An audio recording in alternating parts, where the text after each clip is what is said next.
Welcome to Voyager, please, a hateful voyage through the Delta Quadrant. My name is Joseph. I'm Peter. Peter, I hope that your cold has at least alleviated somewhat from last week.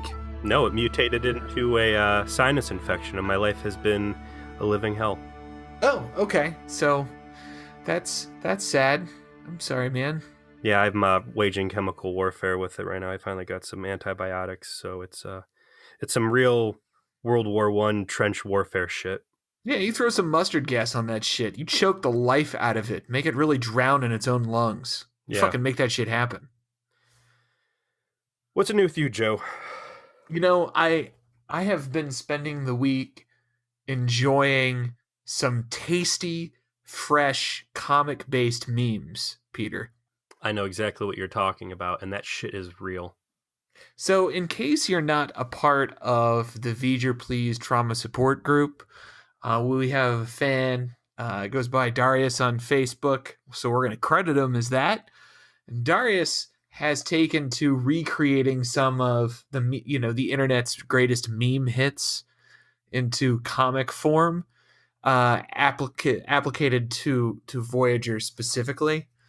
And it's been, in choice, dank, lovely to behold. It's magic, and I will tell you that I have a very specific sense of humor, and whatever it is, this guy bullseyes it every time I go into that group, and I don't even have a chance to read the whole comic, and already I'm laughing hard. So this guy's flavor of comedy is right up my alley.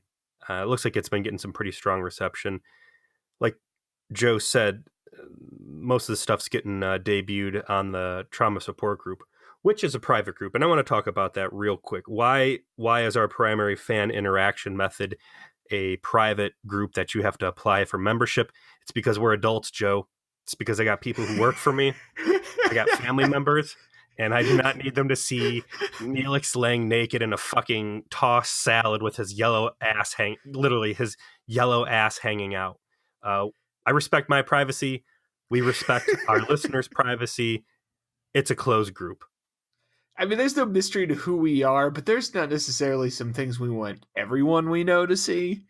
Just all you have to do is apply. I mean, it's not like we have any kind of strenuous membership test. It's like, are you some sort of Eastern European spam bot? No. Is there some indication you're a real person? Yes. That's all it takes. So feel free to apply to join the Trauma Support Group anytime. We'd love to have you. And you too can not only see some of the internet's worst images that we find in the aftermath of discussing the cast, but you'll see Darius's spicy comic memes. I mean, I think he threw one on the main Star Trek subreddit, and it was like front page material and got 1,000 upvotes and shit. Like, fuck yeah, man. Good for him. Good for you, man. Like, I'm glad you're a fan. That shit's amazing.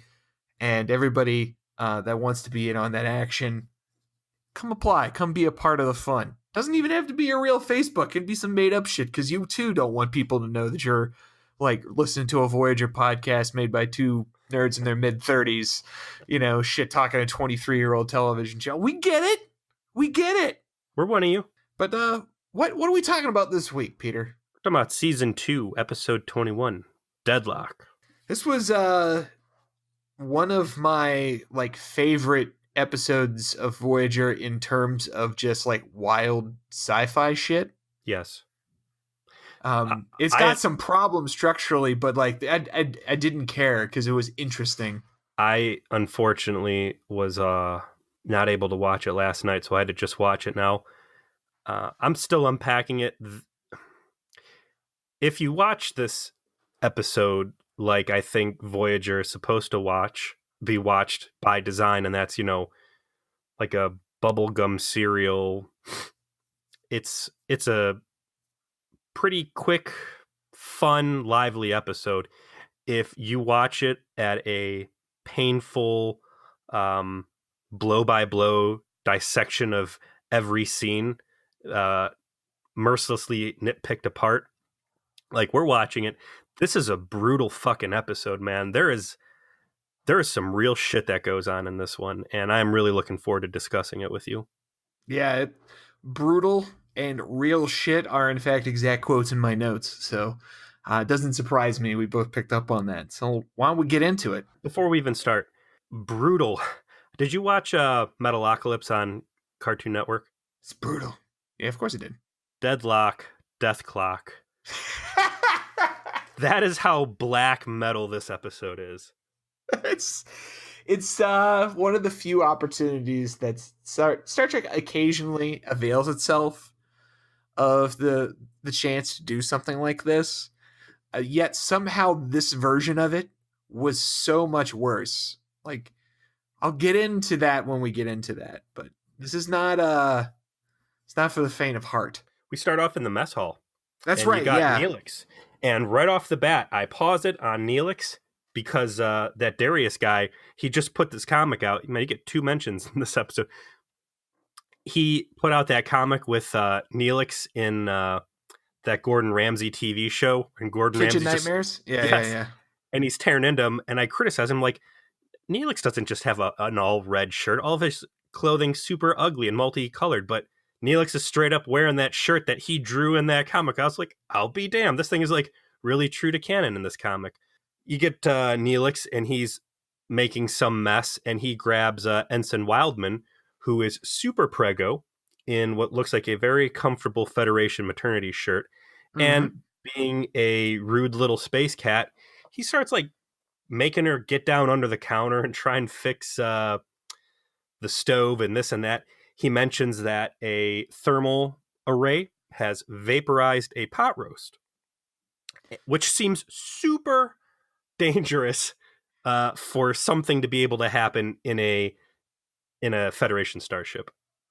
Well, can we unpack that for a second? There's a lot. So the just so happens that Jack just suggested on the VG Police Support Group that these aren't actual fires, that these hobo fires are like simply like facsimile fires, and it's like some sort of futuristic space fire, and that's why it's not actually a hazard, because it's just kind of all for show and for aesthetics. And here we find out that's partially true, that it's a thermal array, it's some sort of special space fire creator, but that this space fire can accidentally vaporize shit that's on it. You know what else vaporizes things, Joe? Veron T disruptors, which are forbidden in Federation space. And yet this space cat has something the equivalent of it. I think the thermal array, from what I'm seeing, is like a space crock pot. Yes. But the hobo, the city canister fire cooking apparatus he has, you get a real good close-up view here. And I know I'm beating a dead horse on this thing, but they're just sitting on the counter. And again, especially in this episode, Voyager is getting like shaken left and right. Those things, have to fall off the counter every time Voyager gets bumped. And we also find out that fire suppression systems can fail. This can be a contagion that destroys the entire ship. I think headcanon confirmed.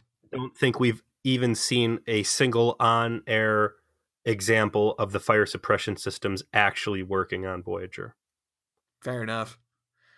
So, poor Ensign Wildman keeps getting enlisted to fix shit in the mess hall by Snurf until inevitably she starts to say that she is having contractions and that birth is imminent. So I don't know how human Qatarian pregnancies work, but I'm sure you are aware of the whole water breaking thing there, Dad. One of the things you're not supposed to do when you're pregnant is fucking squat thrusts, which is basically what Neelix has her doing. Like, hey, get up, come over here, get down, look under this counter. Okay, now get up, come over here, get down under this replicator. And it's like after 3 or 4 of these things, she's like, oh, baby's coming. And Neelix gets real happy and whisks her off to sickbay. We immediately find out that apparently the 24th century has no epidurals, because poor Ensign Wildman is basically being told she's got to have this baby the old-fashioned way. Old-fashioned. I'm putting quotes up right here because my wife was doing what I think she was playing on her computer somewhere over my shoulder while I was watching this episode. She got real cranky with what goes down here. I fucking bet. Holy shit. I mean, you know, Casey's actually given birth, so she's got a personal investment in this. Uh-huh. And, you know, what I'm kind of focused on is during this this birthing process, it's the doctor and it's Kess and it's, you know, Ensign Wildman laying there. And that's it, man.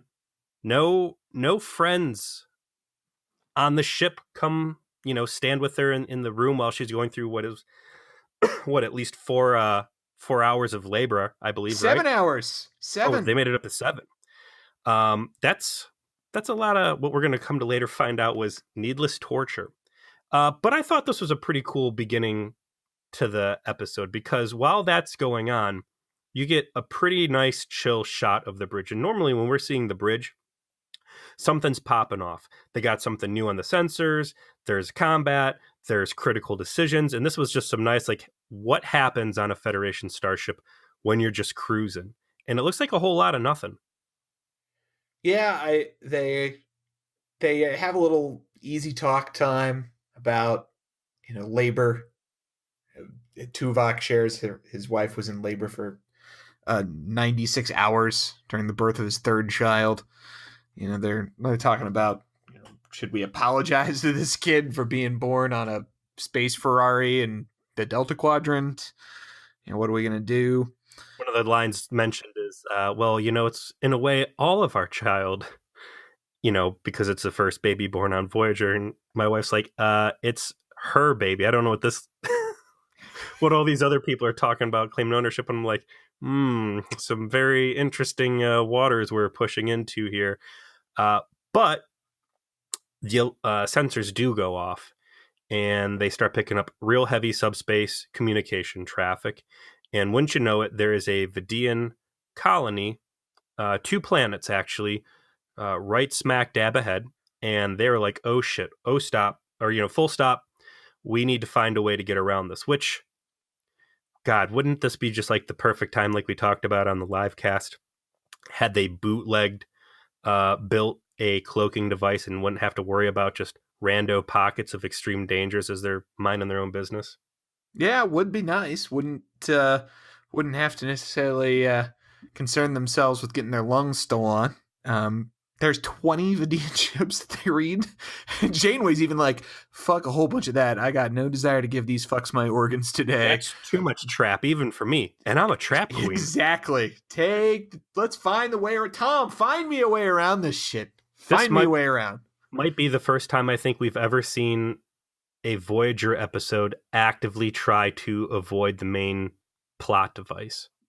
True. I did appreciate the snap, fuck that, let's find a way around. Like, problem solved, me Thomas. And they find a plasma drift to sort of like Tokyo drift their way through the sector without being noticed. That's a classic, like, hide the nebula type tactic, isn't it?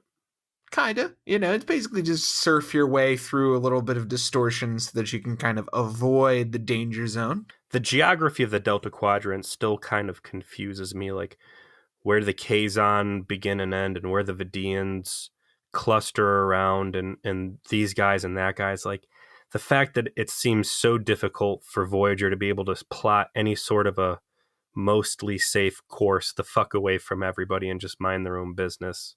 And granted, again, the Vidiians take steps to like hide where their shit is, so, you know, people can't find them and exterminate them in space fire like their space rot deserves. But you know what? It's minor stuff. It all works out well. It's a great story, and I can accept it and move on. I think the overall answer to your question is that the Delta Quadrant doesn't have the same sort of hard barriers on certain areas of territory, at least in this part of the Delta Quadrant, because the Kazon are nomadic, non-technologically adept, you know, space scavenger Kmart Klingons. And the Vidiians are literal organ thieves that have hidden enclaves where they attempt to avoid contact with other species that they're not, you know, taking for Wild parts. West, you know?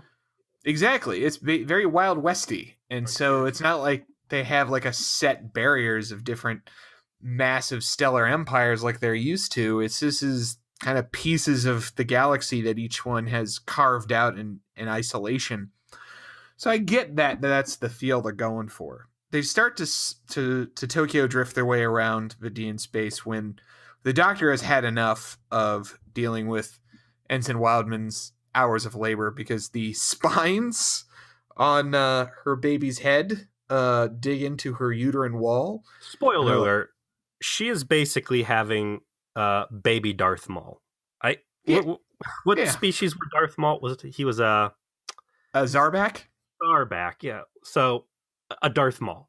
And the baby has like this rhinoceros line of spikes, and it moved around a little bit in the womb, and now it is going to gut her mother like a fish from the inside.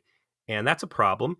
And only now do we find out that the Doctor, who has the ability to bring people back from the dead, also had the power this entire time to, with the flick of the wrist, simply transport the baby out of the mother and invalidate the past 7 hours of her trying to push her insides out. So when they beam this baby out, healthy and happy, my wife like flips out like, what the fuck was that? You could have done this the whole time? What the fuck? Why would you let her sit here for 7 hours going through that if you could have just transported that thing out of there? And I'm like, well, because probably the Doctor doesn't want to like instantly transport and destroy this baby's soul before it's even born. The Doctor's aware this teleport is a soul destroying device. Man, baby never even had a chance. Oh, God. So, my God in heaven. There's that soulless little automaton laying there real cute. They got a beautiful little baby that they've cruelly spirit gummed fucking demon horns down the ridge of its face.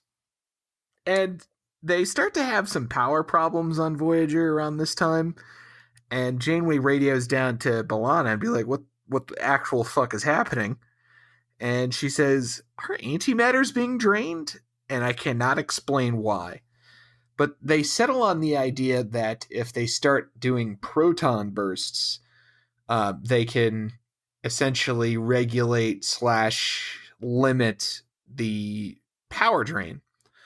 And they decide to act on that, but before they can implement it, the ship starts just absolutely getting rocked.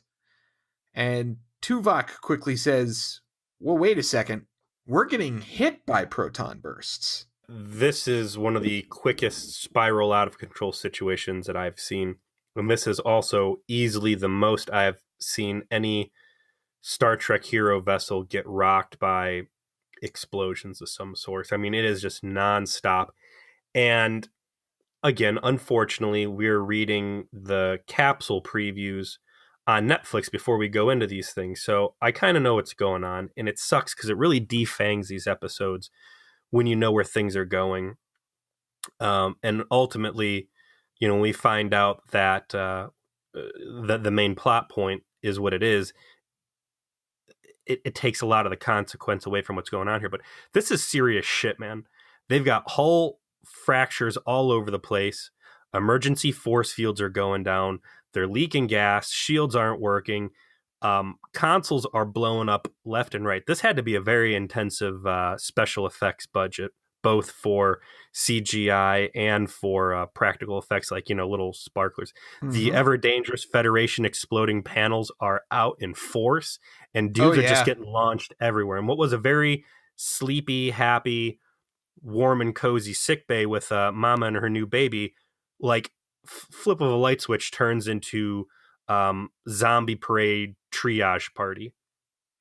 Yeah, the console IEDs are taking victims left and right. Everyone's got fucked up faces and plasma burns. The doc starts trying to triage everybody. The baby's actually having problems because now he's too busy to try and stabilize it, because apparently transporting a baby does mean you have to do extra shit to prevent it from dying that he's at this point not able to do. You got hull breaches that are forming, and it's pretty constant. It's like 10 minutes of bad shit happening. You got Hogan taking a fucking console to the face.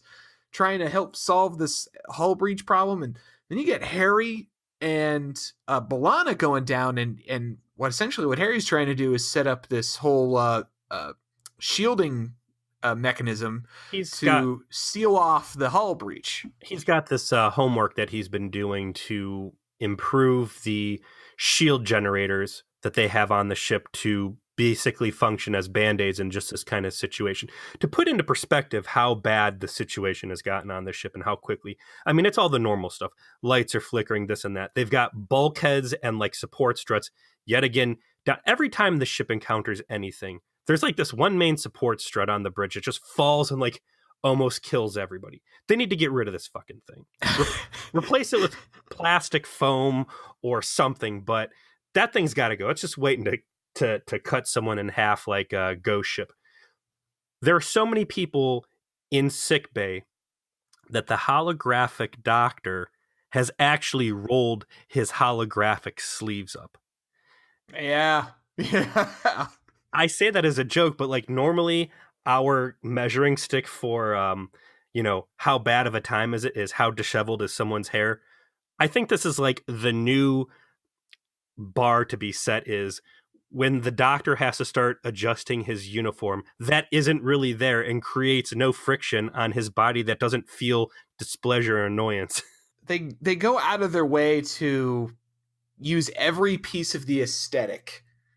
If it's just as small as the holographic doctor rolling up his non-existent sleeves, to just how they light the scene, to like fire scorch marks all over the fucking bulkheads and shit, and it just kind of looks apocalyptic. Like, they do a lot to demonstrate shit is super fucked up, it's super bad, and then they really bring it home for you for the following 1-2 punch. First, you get that ominous flatlining noise as Ensign Wildman's baby dies. And then a giant space fissure opens up on the hull. There's a horrible hull breach right where Harry Kim is. And he sucks that motherfucker right into space. And Harry Kim floats away an Asian icicle into the Delta Quadrant, dead as disco. And unfortunately, the dun-dun-dun there is kind of deserved. They cut up to the bridge, which is in a real bad state. Janeway's trying to reroute things. There's another round of massive explosions. Fires break out everywhere. And Chakotay orders everybody to abandon the bridge. Janeway sticks around a little too long, and on the way out, she catches a spectral, an astral projection of other people on the bridge who are just sitting there, no problem, before she gets off into the turbo lift. God, you missed a couple important things, I think. Go ahead. Number one, before they leave, Tuvok gives probably the most grim damage report of all time. Like, he runs off everything that's all fucked up. All these people are hurt. All these systems are damaged. Here are all the hull breach. By the way, the baby died. It's probably the most grim damage report I've heard on Star Trek. And it's just it's boom, boom, boom, boom, boom. And you just see the oh fuck pile up on Janeway's face. I thought that was really cool. And two, let us not forget that while this is happening, and after Harry has died, Kes shows up because Hogan had called for medical aid. Kes is like, I got nothing I can do now. The baby's dead and doctor's dealing with everyone here, so let me run down there and help Hogan out. And she vanishes into some space shimmer. And B'Elanna does put together that there is something beyond the space shimmer that has a normal atmosphere, but what it is, she doesn't know. She throws a piece of debris in there to test it and scan it with a tricorder. So that happens, and they establish that occurs, and then we see there's a ghost sort of moment in transition between Janeway finally leaving the bridge and then Janeway being on the bridge, and it's normal. And she's seeing herself leaving the bridge, and she is freaked out. Right. And here's where you get the big reveal, is that there are two Voyagers that were split off of the same Voyager, and one is not having a good day and the other one is in perfect condition. And here's, again, where the Netflix titles and previews really fuck up the viewing experience for a first-time watch, because all of that tension about Harry Kim getting blown out into space and the baby dying and the 695 microfractions on the hull and all this other, like you said, the worst damage report we have ever heard on a hero ship before suddenly doesn't matter, because you're like, well, clearly they're just going to rejoin the ships back together or sci-fi hand wave or do something that is going to erase all of the consequences in this episode. And none of this really matters, because this bad ship that is beat the fuck up is going to go away, and we're going to have the good ship, and it's going to be another, everything ends back in homeostasis. And we'll get into whether or not that really happens here, but it just defangs all the serious impact that they've put on the table. It's hard to put it in context of the time it came out. I remember watching this episode when it came out, and I don't think I felt necessarily tension, because you just kind of know that Star Trek tends to be the kind of show that resets itself from these adventures. I will say that when the containment field team of B'Elanna, Kim, and Hogan are dispatched, I wrote my notes. I was like, Hogan better watch his fucking ass, because right now you got two main cast members and Mr.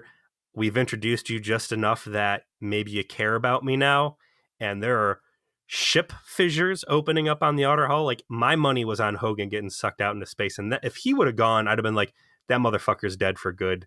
Real consequences there. So Kim going in his place and Hogan basically being a red shirt decoy there was a nice fake out. I guess I want to ask you a question. Yeah. You kind of knew that what the overall plot was going to be from the synopsis, as you've said a couple times, and you had to know, of course, that Harry Kim doesn't stay dead. Sure. Right? That's clear to you. Did you think that the Voyager that's in perfect working health would eventually be the one that emerged from the episode to continue on in its adventure? Was that what you assumed would occur? Absolutely, yes, because they have made the damaged Voyager, in my mind, almost, messed up beyond repair. So later in the episode, when they start working with each other and they're like, hey, we can do this thing with the deflector dish and we can just refuse ourselves into one whole piece, I was like, all right, so that's how they're going to resolve this and tie up all the loose ends, is they're just going to merge all these guys together. And, you can get as rough and wild on the damaged Voyagers you want, because there's no consequences there. So the end of this episode was a total fake out for me. I figured that part would be the only part that managed to conceal itself from you. And I felt that was pretty effective. I don't want to dwell too much on exactly how they get there, because it's a little more action than dialogue. What we find out is that on normal seeming Voyager, everything's fine. They started doing those proton pulses to keep their energy flow going.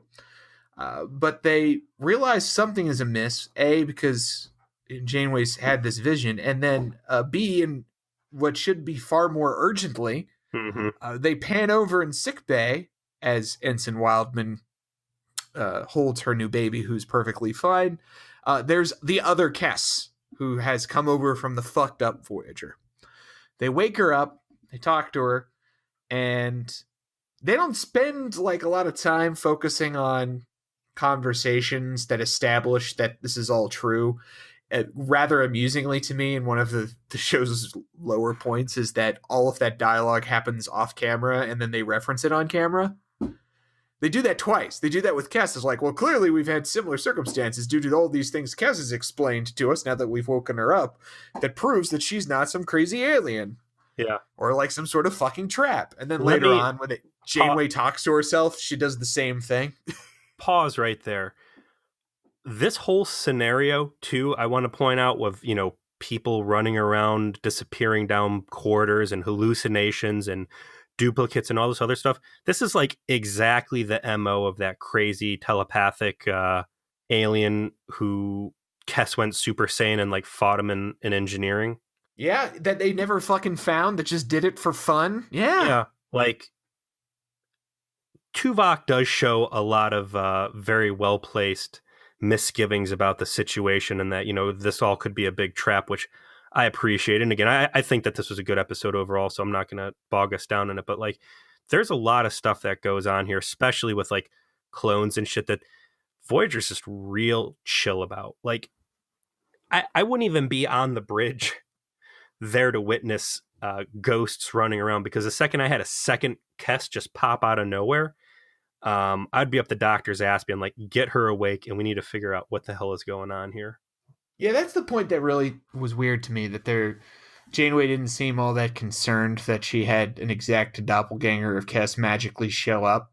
That wasn't fucking priority one to figure out why the fuck that happened. I do want to give Janeway, again, good props that when she sees the ghosts running around on the bridge, she instantly, like, in front of her whole crew is like, I see dead people walking around and they look like they're on fire. Hey, Harry, scan the ship and then go get a tricorder and start going over this. Like, so many times we see like people see stuff, and instead of just saying out in the open, like, hey, I don't belong in this timeline or whatever, they internalize it and like hide it. Janeway really seems quick to potentially make herself look like a lunatic, but the last line of the episode explains why she should react like that, right? Why everybody should react like that, and so often they don't. So that's why I'm giving her a big fat Starfleet gold star. Oh, yay! Good for Kathy. We get a lot of technobabble as good Voyager figures this out, but essentially, we get it like a reference to Kent State of all schools. And let me ask you a question. Branagh, who wrote this episode, Joe, if you had to guess, where did Branagh go to school? Kenyon? No, Kent State University. Ohio State? No, he went to Kent State. OU? Sorry, I'm just going to start naming every school in Ohio just to piss you off. But yeah, obviously, someone went to Kent State. Doesn't surprise me that that's him. Kent State's reputation was for Northeast Ohio was like high school version 2. Everybody from my high school just went to Kent State to do more high school stuff. There were no fucking advanced matter duplication heavy physics experiments going on there. Yeah, you know what the Southern Ohio version of that is? Ohio University in Athens. Yeah, but that's a bitch and party school. Kent's just kind of... Sorry to anybody who goes to Kent. I don't mean to take, the one Star Trek feather out of your cap, but... Hey, your school's super famous for this Star Trek thing and then, getting people shot. So good job, guys. Yeah. And I think your football team is okay in the MAC or something. I don't know. Don't quote me on that. But apparently in Kent State in the 24th century, shit is baller there. Oh, yeah. And they do like these crazy experiments on parallel dimension and fissures and matter separating, but from one source of matter. Yeah. So they're doing wild shit there. And Janeway pieces together, along with the rest of the crew, that when they did this whole proton burst thing, it was coincidentally timed with when matter was out of phase, and it created essentially two separate parallel out of phase Voyagers. And the proton burst that not fucked up Voyager is using is the one that's rocking the shit out of fucked up Voyager. So Janeway immediately calls a stop to that, says to stop fucking it up, and resolves to find a way to communicate with the other version of themselves so they can try and problem solve. I want to talk about the bridge situation. This is, I was watching some YouTube videos, as I do when it's late at night and I should be sleeping. Okay. I think it was Lore Reloaded, and they were going over the Intrepid class, which covers a lot of our complaints that we've talked to, and they keep showing this. It's because you keep getting blasted with Star Trek related YouTube stuff. That's now. all The my algorithm YouTube knows is, you. Man. It's all Star Trek at this point. The algorithm knows you. Yeah. I'm looking at this cross section. Did you know like the Voyager can saucer separate? Yes, I did know that. And if it can saucer separate, then it means it would have a battle bridge. So basically what I'm getting into is like the main bridge gets shut down and they don't really have a battle bridge. They have a budget bridge, which is just engineering. The Federation's decisions to always put the bridge on the very top of the very highest point of the ship, like, always drives me nuts. Like, someone could just ram you or like bump you, and there goes your entire command deck. Like, hide that shit deeper in the ship so it's more protected. And if you're going to have this super exposed Achilles tendon, on the top of your ship, like, you got to have, I don't know, a closet or a bedroom or something you can set up as a bridge instead of trying to like cram everybody into engineering, which is, where space hellmouth plasma infernos open up. I think this was a matter of set budget. That's what I'm saying. It's a budget bridge. Like, yeah, they probably should have one in the in-universe logic of the show. They probably decided, A, they didn't want to necessarily do the whole saucer separation battle bridge thing because that was such a key TNG element. Yeah. B, they don't want to build a second sort of like the bridge but not quite the bridge set. So instead they basically just jury rig engineering to serve as the bridge as well, which makes sense from a operational standpoint that the engineering should be able to do that. I'm looking at a cross section here. It looks like the division line where the quote unquote saucer comes out of Voyager actually starts underneath deck 1. So the bridge stays with the star drive, which is kind of interesting. Yeah, so they find out that they can start doing wideband Morse code, more or less. And the bad Voyager, injured Voyager, is also kind of becoming aware that something is afoot. And they tag each other back a few times and finally are able to get on the same frequency. And we get our first face-to-face with the 2 Janeways and the 2 B'Elanas. And they start hashing out what the hell's going on here.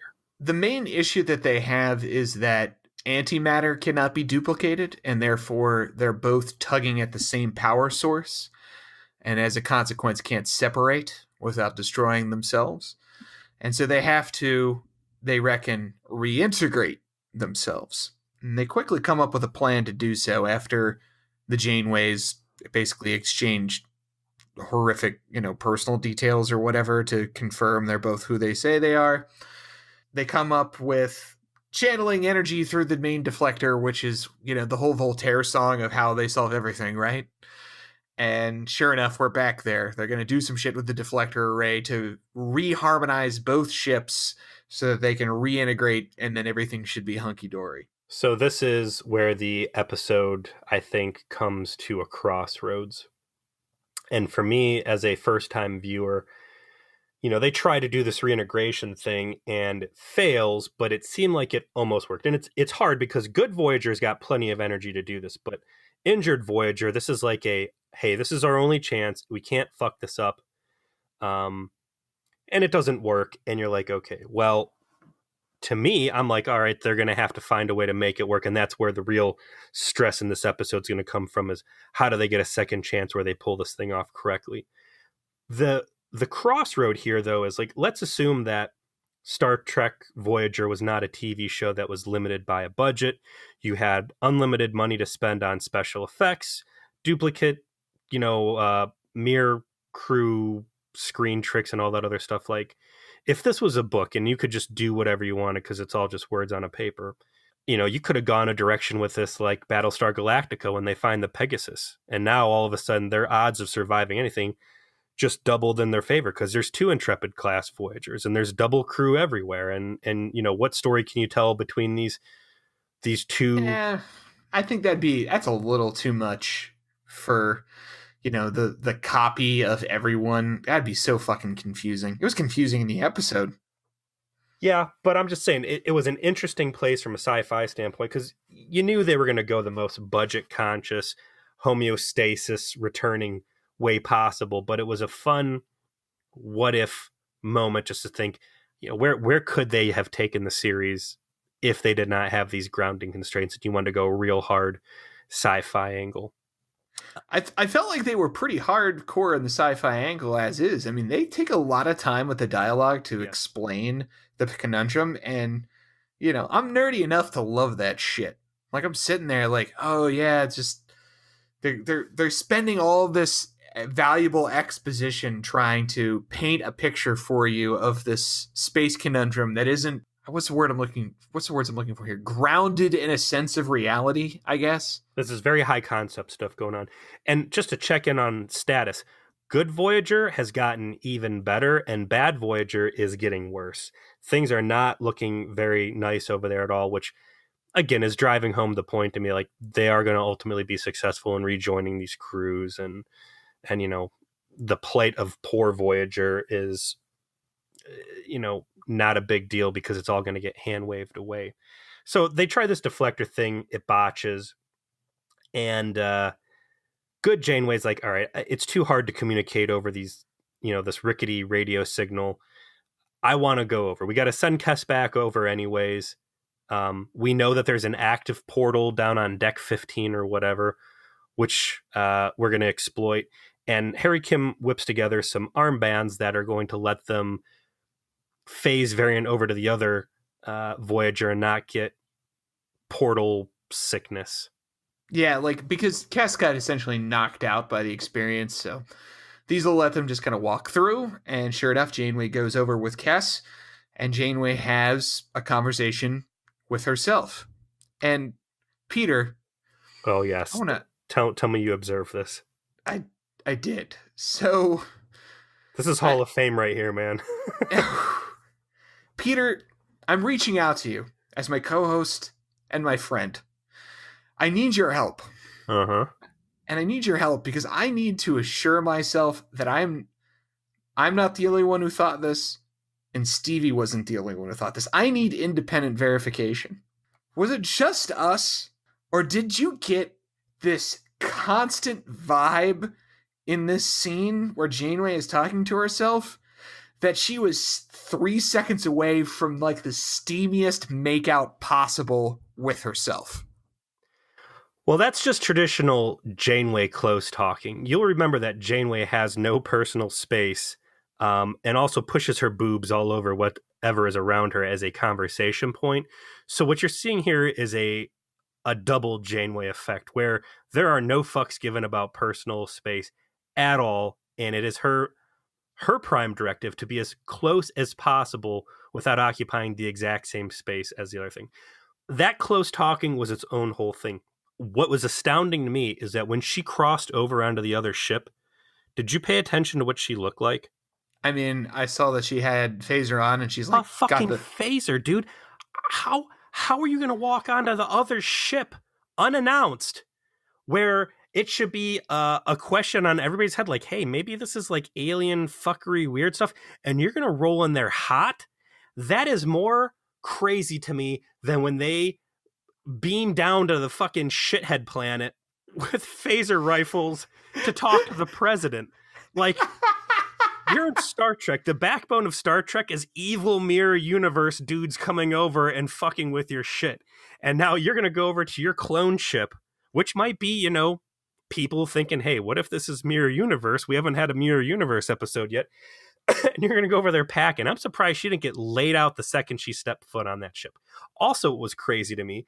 They have a dimensional portal in the middle of this corridor. There's not even like police caution tape. There's not even like a sticker saying, hey, watch out. Interdimensional portal is here. So some little infographic of like a stick figure in a Starfleet uniform, like walking through the hallway, and then all of a sudden like oopsing, like, like slippery when wet into a dimensional portal. Some fucking neon duct tape on the floor, just like, that's the line we don't cross, or you're going to go over to the other ship, or you're going to get knocked out for a couple hours and die because obviously this other ship's fucking hosed. So the first thing you noticed was the lack of caution tape and the fact that she comes over to the other ship with a phaser.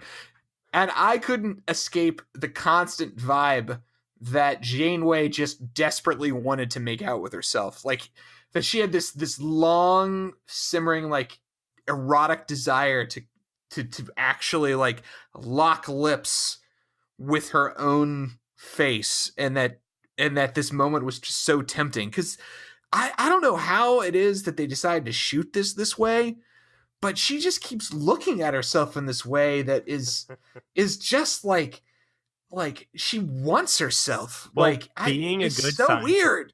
So weird. Being a good scientist, she's had to debate, is having sex with your clone masturbation or its own encounter. And I think she's just out to conduct an experiment here and finally get to the base of it, because, obviously doing it to yourself in a holodeck doesn't count, because that's just a hologram. She needs the real deal. She needs real science. And moving on, if we can, from that, Janeway from the fucked up ship says, we'll figure some things out over here and we'll try it again. And then the Janeway from the other ship says, you're going to blow yourself up, aren't you? And she's like, yeah, I cop to it. I'm going to do that. And the good Janeway says, listen, give me 15 minutes to figure out if we can find a way out of this. I know I can't talk you into not blowing yourself up, but if I can find another solution in 15 minutes, will you not blow yourself up? She says, fine. So Janeway goes back to the other ship.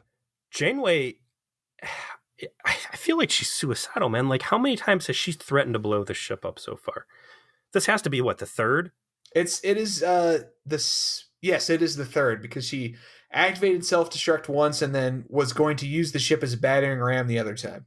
And this is where we start getting to like some real high concept sci-fi stuff here, right?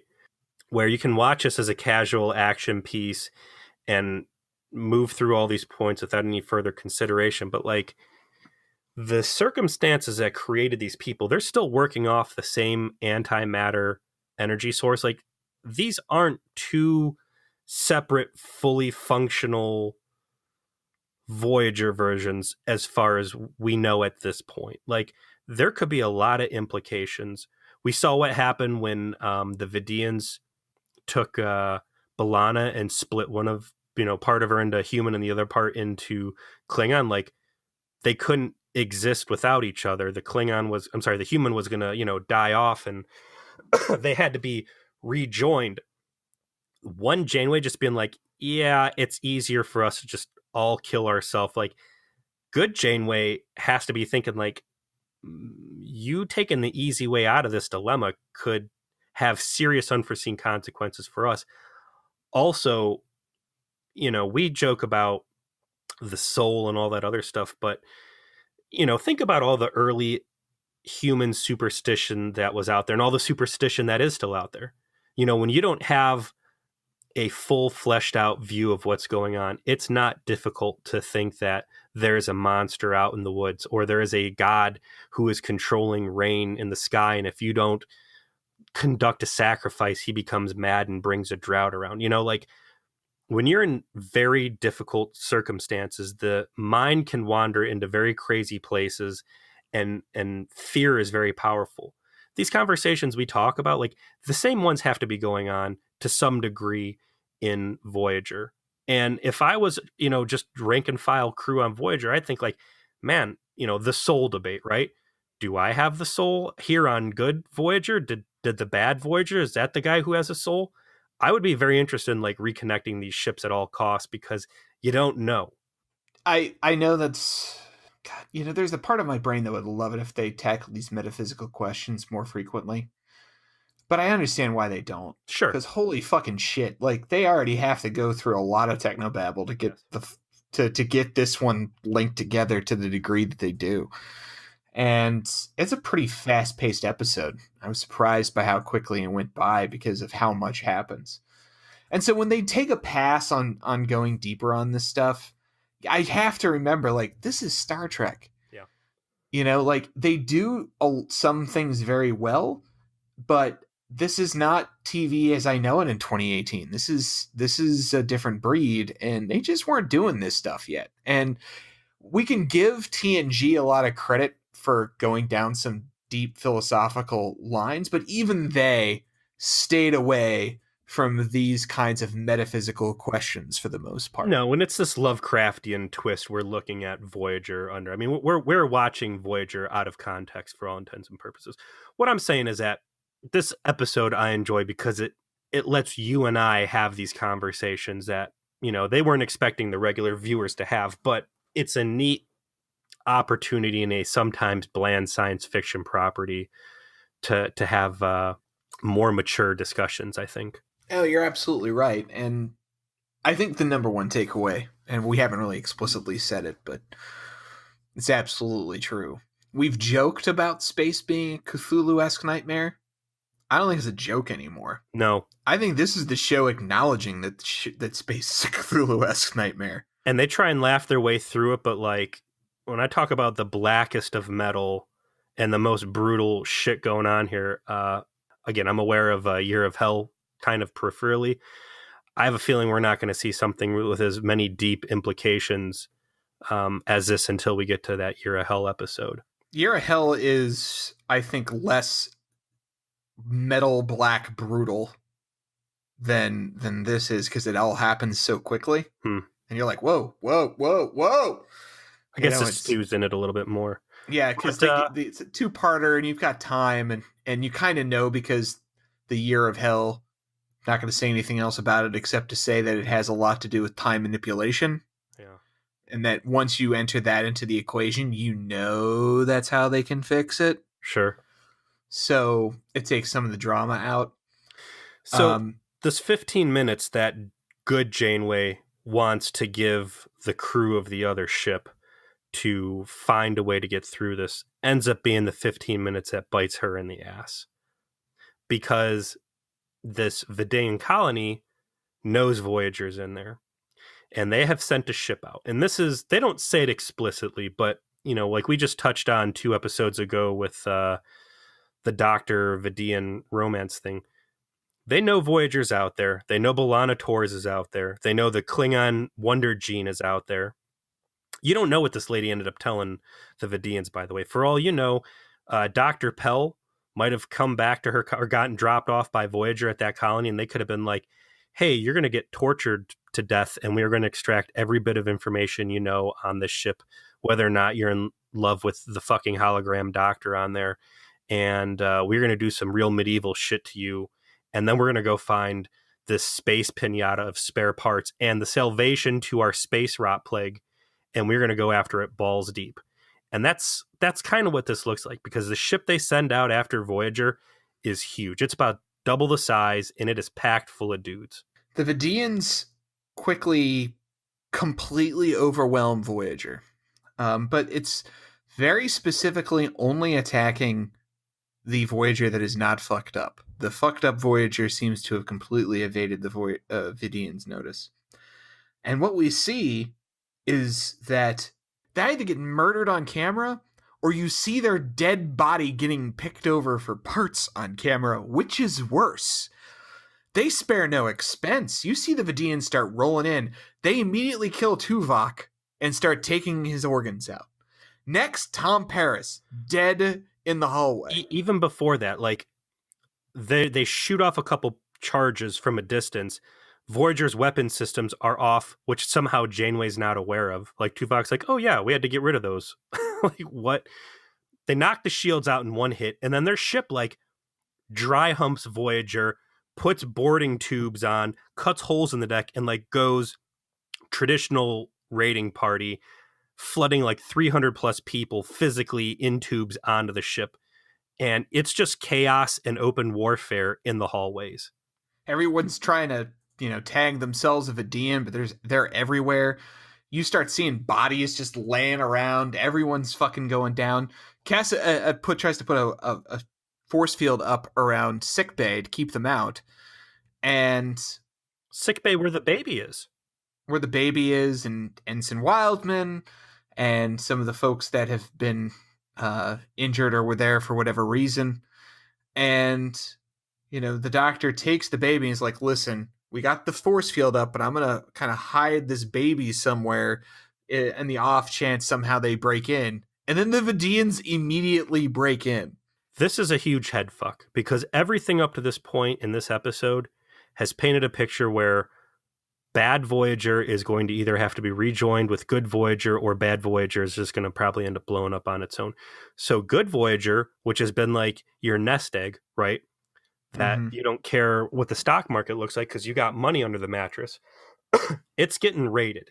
And man, these Vidiians coming in, I hate these fucking guys. Like, we've had a lot of talk about, like, the sympathy for them and this and that, and some of the missteps and how they made them comically evil guys. Like, They come in just stone cold killers. There's no discussion about their background, which is good. They've already established what they are.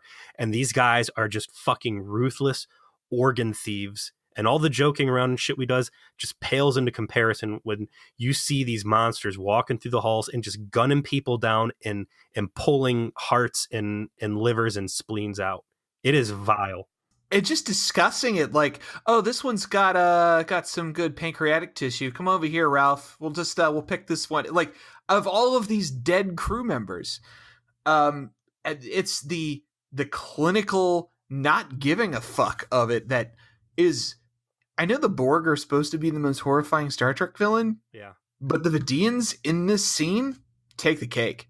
Starfleet's just getting its ass kicked. They don't win a single firefight in the hallways. Tom Paris is like running and gunning with a couple other dudes. He gets tagged in the back, and like, I'm getting mad at Starfleet for getting their asses handed them, but I'm feeling like really it was genuine emotion. And, you know, it's a TV show, whatever. You know, there's the other ship still. You know, everything's going to be okay by the end of it. But seeing the pristine crew get handed and fucking killed off like this, it was really powerful. And just a really perfect use of the Vidiians as the monsters they're supposed to be. I think the most brutal moment was you don't see them execute everybody in sickbay. What you see is them unceremoniously throwing Kess's body onto a biobed after they have killed her, assessing her organs, and then going over to Ensign Wildman's dead body after they have killed her, and assessing her organs, and then mentioning, oh yeah, she gave birth recently. You know what? There must be a child around here. And at this point, you're like, oh, fuck. They're totally going to kill that baby. That's 150% going to happen. Like, what the fuck? What the actual shit? When they're rolling through the cull and doing this shit, like, I just watched them transport a baby out of the mother. And, you know, we touched on earlier with Seska beaming people into space, like how alien, evil, and vile that has to be. You're Janeway and you got these guys piling in here. I'd be going apeshit on that transporter, putting as many of those people into the vacuum of space as I could. Like, this is the most grossest violation I've ever seen. I would have, nothing would have been too bad to do to these Vidiian guys. And after this point, I would just be permanent, like, kill on sight for any Vidiian I ever saw. Janeway assesses we're fucked. There's nothing we can do. Gets back in touch with fucked up Voyager and says, the Vidiians are here. They outnumber us 3-1. We're going down. Yeah. So hey, turns out one of us will be self-destructing after all. Who would have thought it would have been your beat the fuck up ass? She says, listen, gonna blow myself up because, you know, otherwise we're all dead anyway, so fuck it. But I'm gonna send you Harry and the baby because those are the two members of your crew that died. So I'm gonna go ahead and give you Harry and the baby. And I get that that's how they're solving the fact that Harry and the baby died. Mm-hmm. Okay, I get it. But there's two things. One, how is it that nobody else on the bridge goes, why can't I go? Like, why only them? The whole time I'm watching Chakotay. Why don't we all get the fuck out of here? Yeah. Like, nobody even mentions why don't more of us leave? Because they said in dialogue if any more than 10 or 15 people crossed over, it would create an imbalance, right? Mm-hmm. So they know they can actually send more than just Harry and the baby. Rally up. Let's get the fuck out of here. Anybody who can go. Let's just get the fuck. Let's go. No, nobody. Not a fucking word. Who's the smartest people we have on the ship? Okay, we're going to give you our best and brightest, up to 14 of them, to maintain the magic balance of whatever, and we are going to give you the biggest leg up we possibly can. I'm watching Chakotay during this whole thing, and like he's kind of like stone cold. He knows what's up. But just this Starfleet mindset of like, well, you know, even if I blow up, the other me is still over there, so I'm not really dying. Like, fuck that, man. I want to live. Like Shatner screaming at the I want to live, you know? And then she turns to Kim's like, go get that baby and get over there. And that's an order. How about this? You guys are all going to die anyways, and I'm on a very important mission now. How about you all come down with me to Med Bay, and we fucking all go down fighting like G's instead of you guys just hanging out on the bridge while I go to fucking Metal Gear Solid. And Starfleet, Tuvok, all the security teams, Bad Boy Tom Paris in prison fights, who just beat the shit out of 2K's earlier on, this Stone Cold Killer, they're all getting shot in the back and fucked up. But bumbling Harry Kim goes down there, Solid Snake, and assassinates these two people like a fucking Matrix agent. Yeah, he literally rolls into sickbay, nails a dude, does a forward roll lunge, and ducks a phaser beam, and then blasts the dude like an absolute G. Like, just gets it done. Yeah. And snatches up the baby and rolls out. He, of course, makes it to the other ship in the nick of time as Janeway dramatically welcomes the Vidiians to the bridge, and the ship explodes and therefore destroys the Vidiian ship as well, leaving fucked up Voyager fucked up, but intact, with all of their organs and a brand new dimensionally shift Ensign Kim and Baby Wildman. It's some real Rick and Morty stuff. It is. It fucking is, isn't it? And there's even a scene at the end where they're wrapping shit up and Kim's like, this feels weird. I know you're my captain. And, you know, we're up to 2 hours ago, we were all the same people, but this still feels off. Like, you're not really my captain. This isn't really my ship. You know, Janeway, who just took a fresh round of Federation antidepressants, is just like, pshaw, young ensign. That's all just part of the job of being Starfleet in the deep space horrors. Yeah, she literally says, weird is part of the job. And I'm like, bitch, are you for real? Suffering is part of the job. This is beyond weird. This is some fucking, like, I'm gonna need 10 years of therapy shit. What do you, like, B'Elanna watched me die. That my body is floating in space out there. That's my question. We can fly by and see it. That's my question. Like, what do they do with Harry's body? What do they do with the dead baby? Yeah. That Harry went down like a fucking hero trying to hold that ship together. I would hope to God that they'd be like, you know what? Get his body on the ship and it's weird or whatever, but like, he died a fucking hero's death.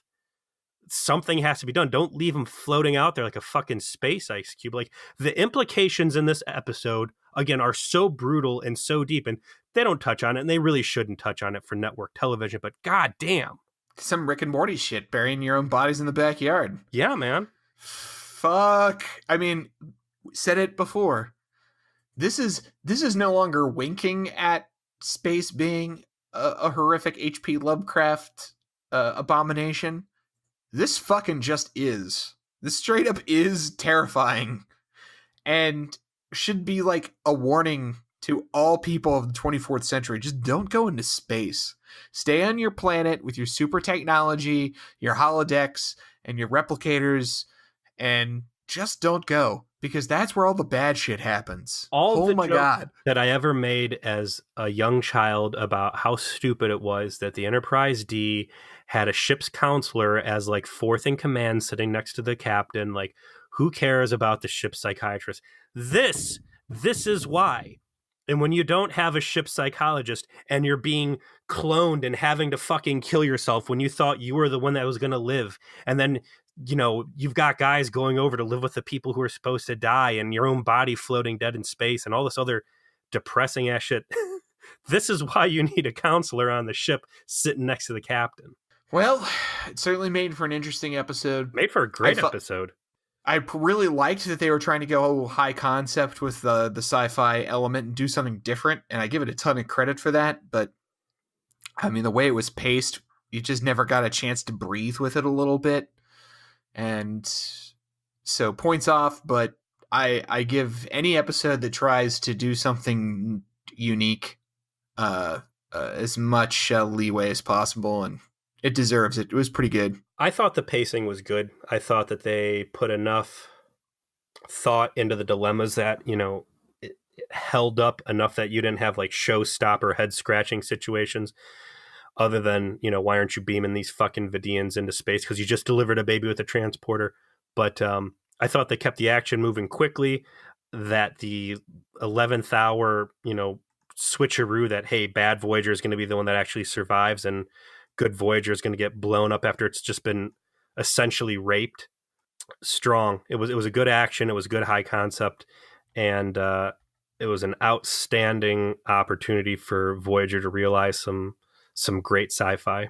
I absolutely adored that they went super black metal at the end and really showed some horrific shit happening to the cast, and didn't flinch away from it, and made the Vidiians scary and really evil. And I would say that if you had any lingering sense of sympathy for them, that it pretty well obliterated it. And especially right on the heel of that romance episode with him, like that was a real nice build them up through Dr. Pell and then just drag them down to their lowest point. And I'll also say, the reaction of watching the crew get killed off like that, does a nice job proving that the Voyager cast has grown on me immensely. And even though it's, ultimately those deaths don't really matter because they're going to reach homeostasis by the end of the episode. Like, it's cool to see that it was able to have that impact on me. What do we got next, sir? Season 2, episode 22, Innocence. And we've got Tuvok and what looks like 4 children walking through a forest. Tuvok crashes on a planet where he finds some children who know that they are all going to die. This sounds terrible. I don't remember it at all. What it's doing is reminding me of that episode I just watched on the Orville, where the robot gets stuck on the surface with the doctor's kids. That one was good, though. That was great, but I don't know if this... Children in Star Trek... I don't see this one being good. Children in Star Trek do not mix very well, so... That's kind of, I was actually thinking about that in the car the other day. Like, man, I'm really glad. Like, TNG had children cast members all over the place and special guest stars, and they were all terrible. Voyager, by design, hasn't had any kids around to do this kind of thing. So let's see how bad it gets. All right. I look forward to it, my friend. Any final thoughts? Yeah, I got a rule of acquisition on this one, man. Oh, excellent. It's an unnumbered one. But specifically in relation to the fucking Vidiians setting foot on that ship and pulling the shit they did. When the messenger comes to appropriate your profits, kill the messenger. Yeah, the Vidiians definitely appropriated some things. Mm-hmm. Whew. All right, and until next time then, this has been Voyager Please, a hateful voyage through the Delta Quadrant. Keep your lungs where they are, and if you see any guys with rotting faces, they will kill you. They didn't mention that Kes only had one lung. I thought that was interesting when they were doing the assessment on her. All right. Talk to you guys later. Peace.